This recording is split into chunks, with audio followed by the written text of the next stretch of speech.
고린도 교회는 무역의 도시로서 화려한 이 문화가 헬라 문화가 발달된 부유한 도시였습니다. 그곳에 복음이 전해지고 교회가 세워지면서 교회도 크게 확장하는 그러한 모습이 있었습니다. 은사가 많이 있었고 바울은 이 고린도전서 13장을 통해서 다양한 은사가 그 속에 발현되고 있음을 보여주고 있습니다. 그런데 은혜가 많은 만큼 또한 문제도 많았었습니다. 그래서 바울은 바로 이 부분에 대해서 여러 문제들을 해결하기 위해서 이렇게 집단으로 갈려지는 편이 갈라지는 역사와 거짓 교사 문제와 그래서 여기 가만히 보면 고린도전서를 보면 또 후서까지 보면 이 초대교회에 나타나는 모든 문제점이 어떻게 이 한 교회에 그렇게 다 나타날 수 있는가?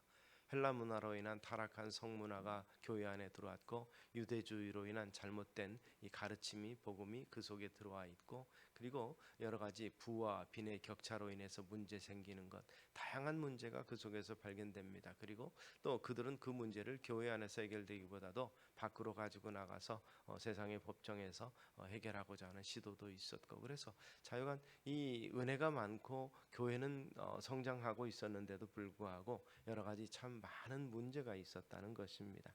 이 부분에 대해서 사도 바울은 고린도 교회에 편지를 보내면서 사람의 문제를 푸는 방법이 무엇인가를 보여줍니다. 그러면서 그리스도인들이 초대교회의 사도행전에 나타나는 이 초대교회의 가장 큰 문제, 즉 일곱 집사를 세웠을 때 그 모습을 생각하면서 사람의 방법이 아닌 하나님의 방법으로 문제를 풀어야 된다는 이러한 접근 방식을 택합니다. 그래서 교회를 다시 바라보면서 교회가 사람의 그 모임이 아니라 부르심을 받은 하나님의 백성들의 모임이며 교회를 지키고 이끌어 가시는 분이 성령님이심을 분명히 인식해야 된다는 것을 가르치고 있는 것을 우리가 기억하시기를 바랍니다.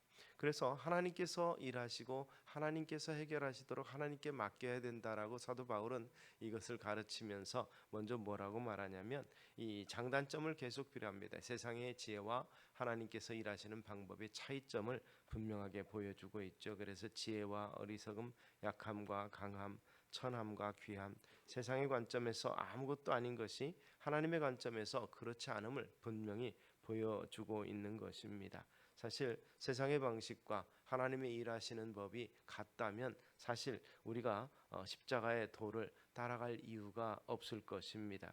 하나님의 방법 중에 가장 특별한 것이 바로 이 십자가의 방법이라는 것을 우리가 알 수 있게 되기를 바랍니다. 사실 십자가의 방법 어떻게 보면 제일 어리석은 방법이라고 볼 수 있습니다. 미련한 방법이라고 볼 수 있습니다. 그래서 헬라인들은 십자가를 미련한 것으로 보고 유대인들은 능력이 나타나지 못한 이 하찮은 것으로 보는 것입니다. 메시아여 그들의 구주가 되시는 분이 로마에 의해서 십자가의 죄인들이 죽는 방법을 택했다는 사실 자체를 그들은 용납하지 못했고 헬라인들은 바로 이 신이 죽었다는 사실을 인식하지 못합니다. 구원자가 결국 법률에 의해서 처형되는 사건 이것을 이해하지 못하는 것이죠. 그런데 사도 바울은 그들이 깨닫지 못하는 그 방법, 그들이 어리석게 생각하는 그 방법으로 하나님께서 우리를 구원하셨고 그 구원하시는 방법을 통해서 우리와 하나님의 관계가 해결된 것처럼 우리 모두 우리의 공동체의 문제가 해결되는 역사가 있을 것이라고 우리에게 말씀하고 있는 것입니다. 그러면서 주님께서 가르침을 주셨던 이 마태복음 16장에 누구든지 나를 따라오려거든 자기를 부인하고 자기 십자가를 지고 나를 것이니라 이렇게 말씀하신 그 십자가를 지고 나를 좇으라. 그래서 교인들의 중심 가운데서 이 십자가가 있는 한 그 십자가 중심이 되는 한 분쟁이 있을 수 없고 은혜 받지 못할 사람이 없을 것을 분명히 가르치고 있는 것을 우리가 기억하시기를 바랍니다. 이 마태는 자기 십자가를 부인하고 자기 십자가를 지고 나를 따르라 그랬는데 마가는 누가는 이것을 기록하면서 거기에다가 날마다 자기 십자가를 지고라는 말을 첨언을 더합니다. 결국 매일 십자가를 지는 삶을 살라는 것이죠. 사도 바울은 그런 면에서 자기가 곤고한 사람인데 옛사람과의 싸움을 통해서 자기는 매일 자기와의 싸움을 지고 그 과정 가운데서 주님 지신 십자가를 지는 삶을 살고 있다고 고백한 것을 우리가 기억하시기 바랍니다. 십자가의 길은 영광의 길이 아니요 어떤 면에서 보면 골고다 언덕을 지나가야 되는 이 고난의 길, 필연적으로 그 길이 있어야 된다는 사실을 성경은 말씀하고 있습니다. 그렇다고 골고다 언덕 십자가가 패배를 말하는 것은 아니고 죽음을 이기는 최후의 승리의 길이라는 것을 복음서는 이미 보여주고, 그리고 신약 성경에서 바울은 이 같은 사상을 말하고 있습니다. 십자가가 최후의 승리가 될 것이라고 약속하고 있는 것이죠. 교회가 세상과 다른 것은 세상은 지식으로 일하고 여러 가지 능력으로 일하지만, 그러나 교회는 하나님이 허락하신 지혜로 일합니다. 지식이 아닌 지혜로 일한다는 것이죠. 배워서 쌓아가는 것이 지식이라고 한다면, 지혜는 하나님으로부터 오는 선물이라고 볼 수 있습니다. 교회 문제는 지혜로 해결할 문제를 지식으로 풀려 한다면 답이 없다고 믿음의 선진들은 계속 말씀하고 있습니다. 그렇다고 해서 교회가 모든 것을 은혜로 풀어라, 그렇다고 해서 교회가 상식이 없고 모든 것을 덮어줘야 된다는 뜻은 아닙니다. 적어도 세상의 가치와 상식을 뛰어넘는 공동체가 돼야 된다는 것을 말하는 것입니다. 우리가 세상의 것을 모르거나 전문성이 부족해서가 아니라 우리에게 전해진, 그리고 우리가 가지고 있는 십자가의 복음이 그것을 뛰어넘는 거죠. 윤리도 마찬가지입니다. 도덕적 의식도 우리가 도덕 의식이 없어서 대충 사는 것이 아닙니다. 오히려 그것을 뛰어넘는 하나님의 거룩한 법에 이르기 위해서 몸부림을 치기 때문에 도덕을 넘어서는 것이죠. 그래서 정말 원수도 사랑하고 용서할 수 있는 것입니다. 그런 면에서 보면 우리가 이런 말씀 드리기 좀 어떻게 보면 좀 민망하지만, 이 가치관이 다르다는 것을 알 수 있는 것이, 소말리아에서 우리 해적들, 어떤 사람들은 그렇게 해석을 합니다. 먹을 것이 없어지고 중국 어선들이 그 앞에서 쌍끌어선으로 모든 것을 다 잡아가서 정말 이 물고기 한 마리도 잡아먹기 힘든 그들의 어구, 그들의 방법을 통해서는 이 그 과학적인 기술을 가지고 있는 이 큰 배들을 감당할 수 없어서 결국 해적질을 할 수밖에 없었다는 거죠. 이 약 올리기도 하고, 그래서 중국 배를 납포해 가지고 협박을 했더니 돈을 주더라. 그래서 해적이 시작이 됐다고 해석하는 사람도 있습니다. 그들에게 윤리에 있어서는 잡고 그 뭔가 요구하면 이 돈이 생긴다는 것이죠. 그들의 가치관은 바로 그것입니다. 그들을 어떻게 변호하는 사람들은 그들도 살 수 있는 방법이 없기 때문에 극단적인 방법을 택하는 것이다라고 말하지만, 그 극단적인 방법이 점점 어떻게 보면 폐악해지고 결국 사람의 생명을 돈으로 생각하는, 가볍게 생각하는 그런 것들이 있을 때 결국 이 세계의 공분을 사게 되고 그런 면에서 문제가 생기는 것이죠.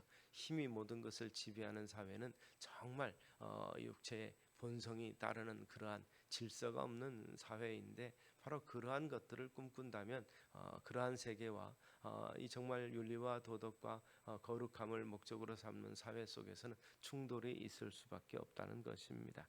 그런 면에서 인간들이 아무리 강하다고 자랑해도 사실은 하나님의 약함과 비교할 수 있겠는가를 생각을 해봅니다. 그래서 어떠한 가치로 살아가느냐가 매우 중요한 의미가 우리에게 있을 것입니다. 그래서 우리는 바로 그런 면에서 당장의 눈앞의 유익과 내 만족만을 위해서 사는 삶이 아닌 십자가의 복음의 삶을 살아가는 존재라는 것을 이야기하는 것입니다. 요즘에 그 재산을 불리는 다양한 방법들이 있죠.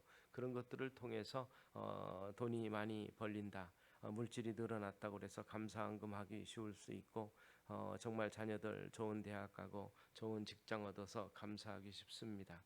그러나 하나님의 뜻대로 살다 보면 손해 보게 돼도 감사한지 눈물이 나오고, 정말 좋은 대학 갈 수 있는데도 사명 따라서 다른 대학 가는 것이 또 기특하고 기쁘기도 하고, 좋은 직장에서 편히 살 수 있는데 정말 주일 성수나 하나님의 뜻대로 살지 못할 것 같아서 직장을 옮겼는데도 감사하다고 고백할 수 있고, 그런 부분에 대한 세상의 가치와 다른 조건 속에서 감사할 수 있는 일들이 많을 수 있습니다.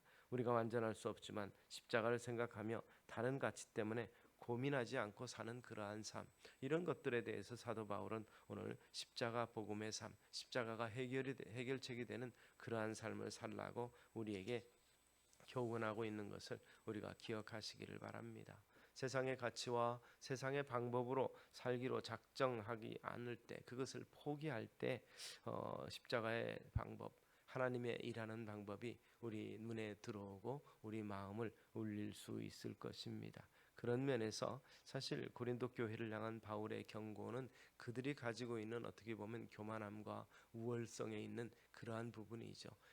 헬라파 유대인들은 그들의 부를 자랑하고 지식을 자랑하고, 또 이 유대의 본토에서 나온 사람들은 그들의 혈통과 그들의 전통을 자랑하는 이런 부분에 대해서 사실 이 십자가의 도를, 예수 그리스도의 은혜를 자랑하는 사람들이 적었다는 것입니다. 그런 면에서 이 모든 것을 사실 하나님께서 폐하시리라는 것을 인식하게 될 때 바로 십자가가 선포되는 것이 교회요 그 교제 속이라는 것을 우리가 기억하고, 교회의 능력은 십자가의 능력이라는 본질을 분명하게 인식해야 된다는 것입니다. 그런 면에서 오늘 우리에게도 이 같은 도전이 있으면 좋겠습니다. 바로 십자가의 복음, 주님께서 낮아지셔서 친히 죄인을 구원하기 위해서 이 땅에 오셨고 내가 섬기러 왔다고 말씀하신 그 말씀, 그리고 마지막까지도 제자들의 발을 씻겨주시며 너희도 서로 이같이 하라고 말씀하셨던 것을 우리가 기억하실 수 있게 되기를 바랍니다.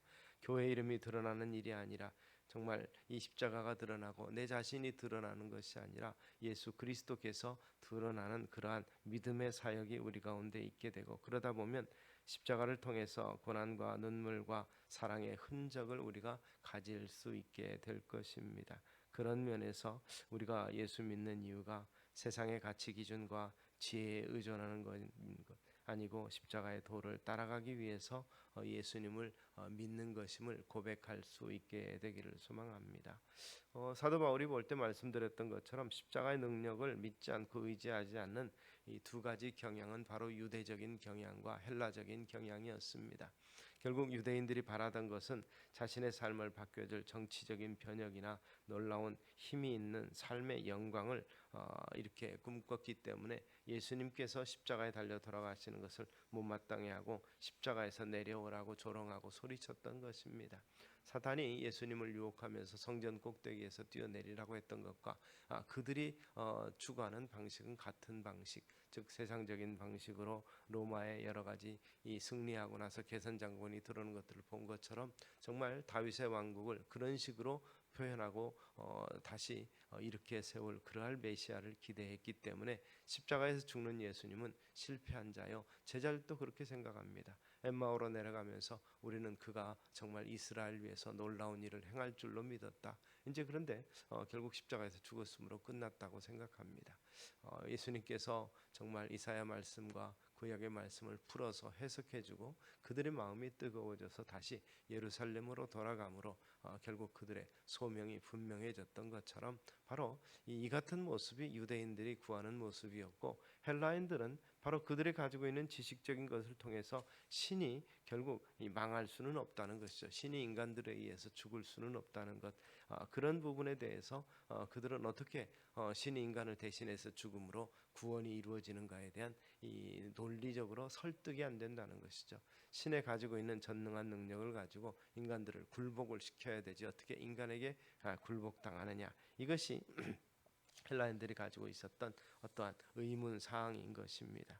그러나 십자가 사건은 우리가 믿을 때 오는 확신이고 능력입니다. 십자가를 믿는 사람들에게는 십자가를 바라보아도 눈물이 나고 위로가 되고 확신이 생기는 줄로 믿으시기를 바랍니다. 십자가를 마음에 품으면 원수가 용서가 되고 실망 가운데 용기가 생기며 십자가에서 피 흘리신 예수님의 피로 우리가 생명 얻었음을 믿기에 어떤 환경 속에서도 좌절하거나 낭망치 아니하는 믿음이 서게 되는 것입니다. 우리에게 이 믿음과 참으로 능력이 있다는 사실을 인식하시기를 바랍니다. 바로 이 방법으로 하나님은 일하신다고 성경은 약속하고 있습니다. 형제들아 너희를 부르심을 보라. 육체를 따라 지혜로운 자가 많지 아니하며 능한 자가 많지 아니하며 문벌 좋은 자가 많지 아니하도다. 그러나 하나님께서 세상의 미련한 것들을 택하사 지혜 있는 자들을 부끄럽게 하시려고 세상의 약한 것들을 택하사 강한 것들을 부끄럽게 하려 하시며 하나님께서 세상의 천한 것들과 멸시받는 것들과 없는 것들을 택하사 있는 것들을 폐하려 하시나니 이는 아무 육체도 하나님 앞에서 자랑하지 못하게 하려 하심이라. 오늘 본문 26절과 29절은 바로 그렇게 선포하고 있습니다. 세상의 지혜의 원리가 통하지 않는 것이 하나님의 원리라는 것이죠. 스스로 지혜 있다고 생각하는 사람들을 통해서 복음이 전해진 것이 아니라 낮아지고 겸손한 자들을 통해서, 섬기고자 하는 자들을 통해서 복음이 확산되었고, 우리가 알고 있는 바대로 로마가 변화된 것은 상층 귀족으로부터 변화된 것은 아닙니다. 로마가 공인이 되고 기독교가 결국 국교가 된 것은 황제의 칙명에 의해서 됐지만, 황제까지 복음이 들어가고 로마 전역이 변화된 것은 바로 낮은 자들, 종된 자들, 참으로 이 정말 사회 피지배층이라고 볼 수 있는 낮은 자들을 통해서 변화됐기 때문에 그렇습니다. 노예들에서 정말 원형 경기장에서 죽어가면서도 그들을 위해서 중보기도 하는 모습과, 그리고 검투사들의 칼에 의해서 희생되면서도 예수 그리스도의 오심을 소망하며 죽어가는 그들을 바라보면서 결국 로마 귀족들은 자기들의 즐거움 때문에 생명을 앗아가는 그 즐거움에서 또 다른 즐거움을 발견하게 됩니다. 결국 그것이 로마를 변화시켰다고 볼 수 있는 것을 우리가 기억하시기를 바랍니다.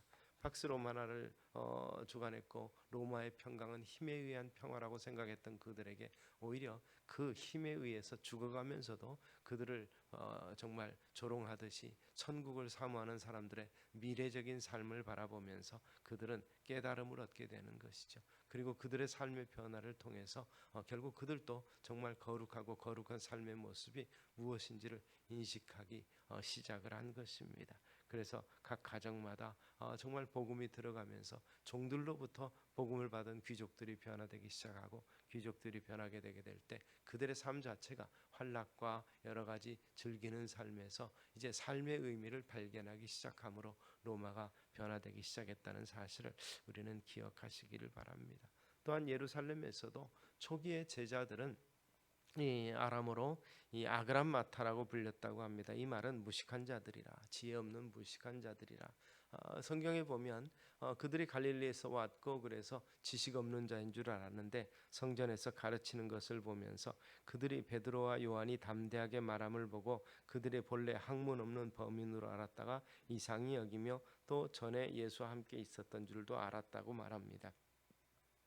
우리가 스스로 자랑할 수 있는 것은 결국 주께서 우리를 이렇게 들어 쓰셔서 소명이 있고, 그리고 지혜롭게 세상 가운데서 사용하신다는 고백, 연약한 우리가 쓰임 받을 수 있는 것이 주님의 은혜라는 것을 고백할 수 있는 우리의 믿음의 용사들이 다 되시기를 소망합니다. 결국 우리의 지혜나 우리의 갖춘 바 자격 때문에 우리가 복음의 일꾼이 되는 것이 아니요 하나님의 자녀가 됨이 아니라, 주님께서 십자가에서 죽고 그것을 믿고, 그리고 그 주님께서 우리를 온전히 구원하시는 우리의 주되심을 확신하는 자들에게 주어지는 은혜라는 사실을 우리가 기억하시기를 바랍니다. 다윗과 골리앗의 싸움이 하나님과 골리앗과의 싸움으로 되고, 지금 우리가 안는 문제와 어려움이 하나님께서 해결해 주시는 우리와 문제와의 싸움이 아니라 하나님이 부딪히는 그러한 문제가 되도록 하기 위해서 하나님을 신뢰하고 십자가를 사랑하시는, 그리고 십자가 안에서 참된 섬김이 있는 삶을 살아가시는 우리 성도님들 되시기를 주의 이름으로 축원합니다. 기도하겠습니다. 살아계신 아버지 하나님, 십자가가 무엇인가를 우리가 깊이 생각하는 우리가 되게 하여 주시기를 원합니다.